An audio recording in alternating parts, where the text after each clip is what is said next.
I'm Aaron from DC Services Group. Under our DC Services Group banner, we've got 3 companies: DC Electrical, Air DC and DC Smoke Alarms.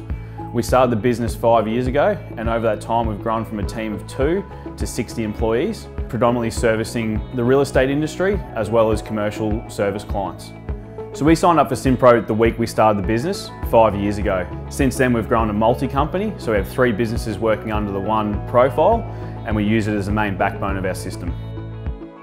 We implemented simPRO into the new businesses because we really need an efficient, effective system to communicate with our clients and field technicians. Paper-based systems don't work for us because it's too slow in getting information to our clients, as well as communicating with our technicians. So by removing those pain points, we're able to continue to get back to what we do best, and that's service our clients with good electrical services. Software implementation is always stressful, but thankfully with simPRO, the ability to import your existing information means that's one less thing you have to double enter. Also with simPRO, there's a great help guide to step you through it, and they have a team of implementation officers who will help you out with the process. When you get it all set up, there's often little things that need to be done as you go. That's part of it. What we have in our office is our operations manager runs as a central point of contact, and he can contact simPRO and discuss with their team any little things that need tidying up. Since we've had simPRO multi-company fully set up for our 3 businesses, we've been able to generate reporting that we've never had in the past.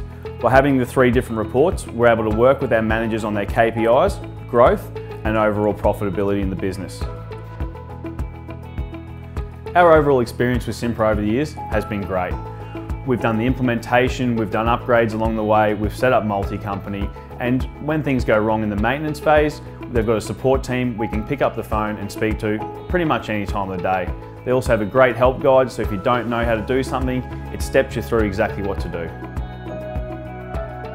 My advice for anyone getting started in simPRO is really trust the process. During your implementation, it'll have it all laid out what you need to do.